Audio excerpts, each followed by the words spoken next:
Welcome back. Thank you so much for keeping it locked. The start of a brand new week means to broach a brand new week's set of headlines, and we're going to tackle those headlines right now. The start of a new week, we like to keep you updated with the very latest news that is trending across the front pages of our newspapers across Mzansi, and we're back with seasoned news editor Roi Simpson as we discuss some of the biggest headlines that got the nation talking and certainly will have us talking this week. And of course, we encourage you to please join the conversation. You can use our WhatsApp line to drop any voice notes, 063-408-8863.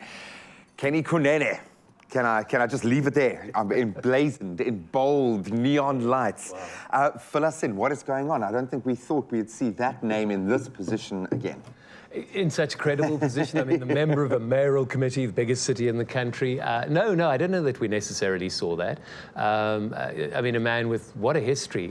The whole issue of how he dealt with women, that sushi, serving sushi on women's bodies. So there's that. There's also him calling Julius Malema a cockroach, which he was just taken out in court the other day for. So those are quite egregious in terms of the Constitution. He really is not a pleasant person from a constitutional point of view. So in that sense, no, it's not ideal to have him there.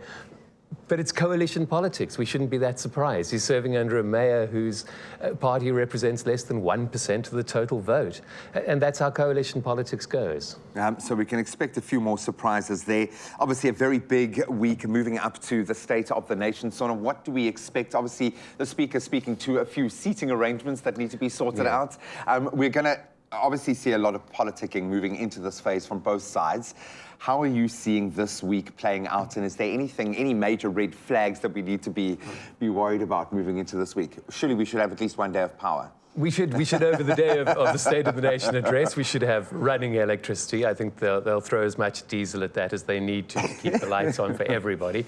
I think before we even get to SONA, though, I'd like to hope that the question of leadership gets dealt with, the cabinet reshuffle. Sure. Otherwise, anything that he says, that the president says in his SONA address, is going to be seen through that lens of, well, who's going to execute this? Because that'll make a big difference, yeah. What is his main focus in light of what we've been through over the last couple of weeks in particular? What do you see his key points are? How is he going to set this up? In terms of like the zeitgeist, in terms of what's bothering you and I, he has to deal with the question of the electricity crisis. That's the one crisis he has to deal with. And I'm not quite sure what he's going to do that's new there. It's been, 3 or 4 SONAs since he promised to unbundle Eskom, and that was going to be the solution. We haven't seen that come into play. Then the other crises that are running crises, the gender-based violence crisis, he has to address that. That hasn't gone away for anybody. And he needs to address the question of policing resources in that sense, and perhaps the question of corruption within the police. That's a tough one to deal with. I'm not quite sure how he'll tackle that. Do you see a different approach to anything? Because we've addressed these many, many times before. Is there anything in the build-up to this particular moment in time that leads you to believe we're going to see any kind of different response to what we've seen in the past, or is it going to be more of the same, do you think? I'm afraid probably Does he have any tools to use to change the approach?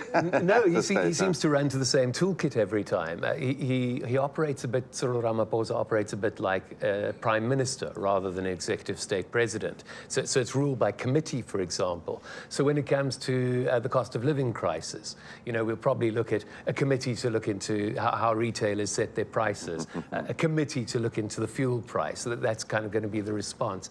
In general, no, I'm not expecting much in the way of novelty or excitement or anything that's really convincing in terms of solving these problems.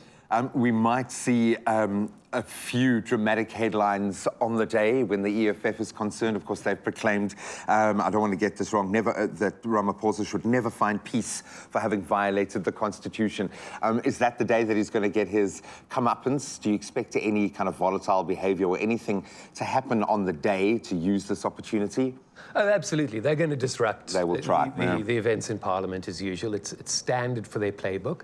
It's worked for them. They moved from 6.5% in Parliament to 10.8%. ultimately, their sort of DNA is that they're a fascist party, so they need to be seen to be oppressed. They also need to deflect from the VBS scandal, but they need, when they get thrown out of Parliament, that's just proof that the system is broken and they are the alternative. So it'll work for them. They'll do exactly what they've done in the past. So for those of us waiting to hear Sona, it's probably going to be an extra half hour, 45 minutes of circus before we get to do that. Yep, so the social media airwaves will be as, I think, stimulated as the local newspapers, but we love it. It is a very important week for South Africa. Lots of international news breaking this morning as well. We'll touch on that in just a moment. It's my feel-good breakfast show. Welcome back. Thank you so much for joining us this morning. We are back with seasoned news editor and good friend of ours, Roi Simpson, as we discuss some of the biggest headlines on the front pages of newspapers across Mzansi. Now, a little bit earlier, we covered Kenny Kunene's appointment as MMC, as well as sauna preparations. Yes, it's a big week locally, a big one internationally as well. So we encourage you guys to join in on the conversation. Please drop us a voice note if you've got anything to say. 063-408-8863. To the US, we move for what feels like a watershed moment, possibly. U.S. Republican Alexandria Ocasio-Cortez, I hope I'm pronouncing that right, recently hit back at her Republican colleagues after the House voted along party lines to remove U.S. Republican Ilhan Omar over comments over Israel. What were those comments, and why has this created such a knee-jerk reaction right now? There have been a couple of comments in the past. I think the two most egregious from the viewpoint of her party and its mainstream American politics would be the one where she spoke about unthinkable atrocities committed by the United States, Israel, Hamas, and the Taliban. So the idea of putting Israel, but also particularly America, in the same basket as Hamas and the Taliban, that was absolutely not acceptable, and that drew a lot of opposition to her. Yeah. And then the one that really sparked the controversy was she effectively said that the pro-Israel lobby was buying support from American politicians, by implication that AIPAC, the American-Israeli Public Affairs Committee, which is a massive and really efficient fundraising organization. I'm sure. Effectively saying that they were buying votes. And she was accused of anti-Semitic tropes, of, this idea that the Jews have money and that they buy their way through the world. So she was accused of that. And she did backtrack on that and say, look, she's learned about these tropes, but those are the two that got her into trouble.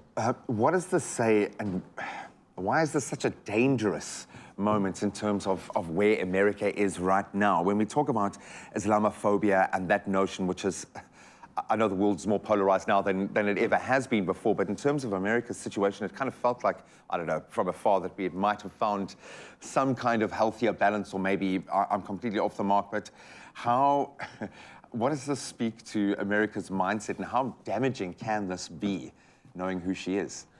Look, I think having her there was fantastic. This is the Foreign Affairs Committee. This is, where they set their policy vis-a-vis the rest of the world. So it's very powerful, and it's also hugely symbolic. So to have her removed is a big thing. I don't know that it's Islamophobic. It's almost the inverse of that, in as much as what she did by attacking the relationship between the American political elite and Israel was she touched on something that has long had bipartisan support. Yeah. Israel is this sacred entity in American politics. You don't go there. So it's not so much about her being Muslim as her attacking this, not kowtowing to this really complex set of interests that supports Israel. I can just imagine people saying she just didn't know her place. She just didn't know her place. Very much so, yeah. Someone else, obviously, that didn't know their place clearly, whoever sent a meteorological balloon above the Atlantic Ocean, US military shooting down a Chinese balloon, obviously really upset about that. Do you think there was anything more at play here? You almost have to assume that something else was going on. In this world of spy versus spy, it's really difficult to know what's going on.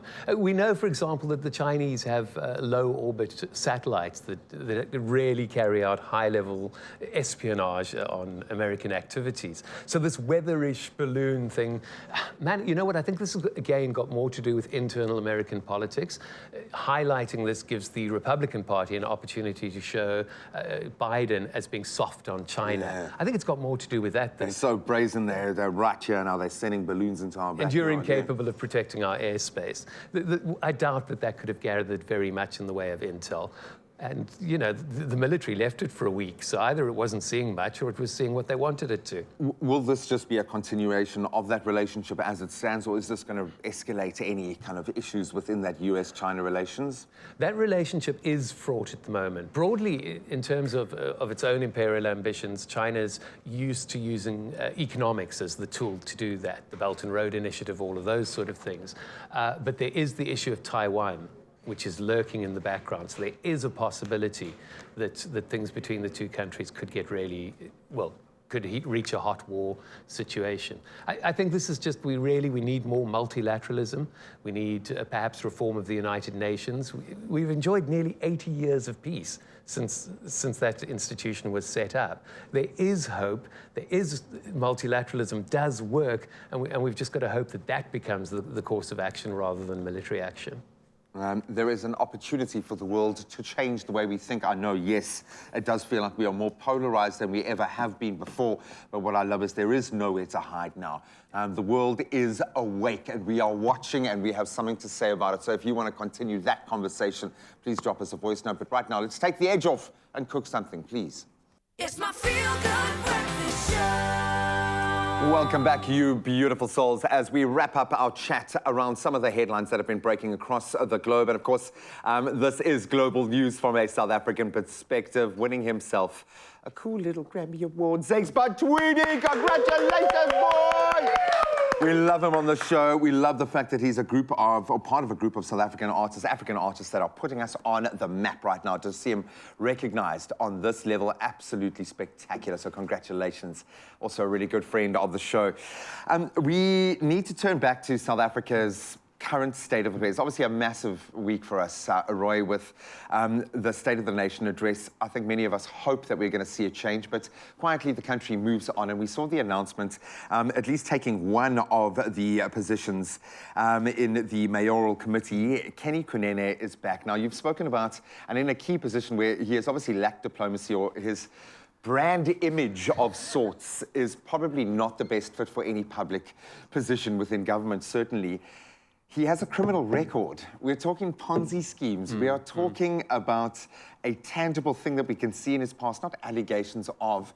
What does this say? We were very sarcastically joking about the requirements for holding that position, but what does this speak to that role? Surely there has to be some kind of gateway to prevent a man who has a criminal record stepping back into a space where he's going to have control of funds. There are legal mechanisms that prevent people standing for public office, but he's served his time. He's been to prison, he's served his time for these. He appears to be a reformed person, and we have to believe in redemption.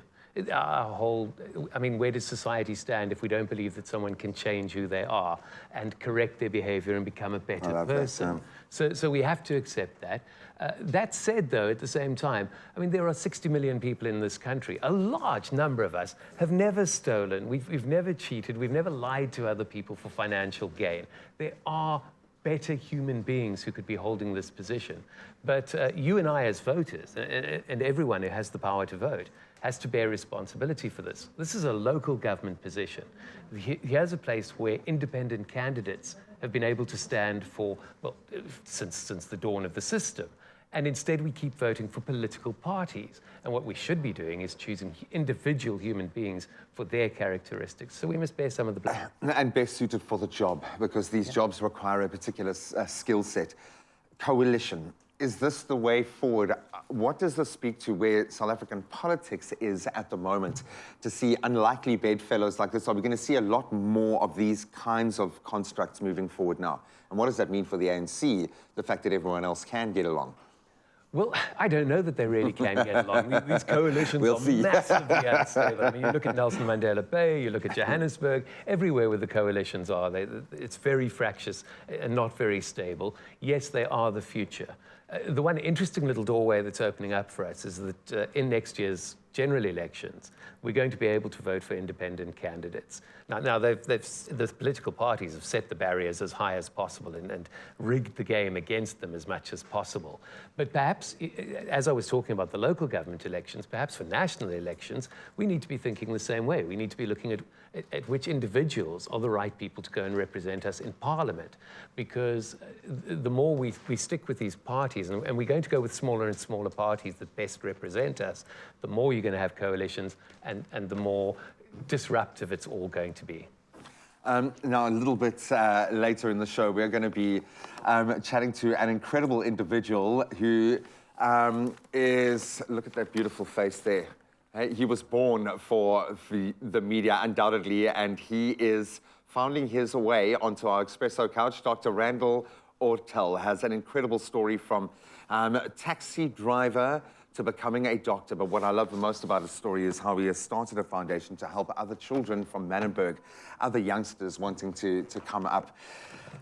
I love this story for what it says about what you can do with your life. We need messages now more than ever to inspire. Are we going to get that at SONA this year? Do you see the tune changing in light of what we've been through collectively as a country? Is anything going to change? Do you have a positive or a negative kind of preemptive mindset going into SONA this year?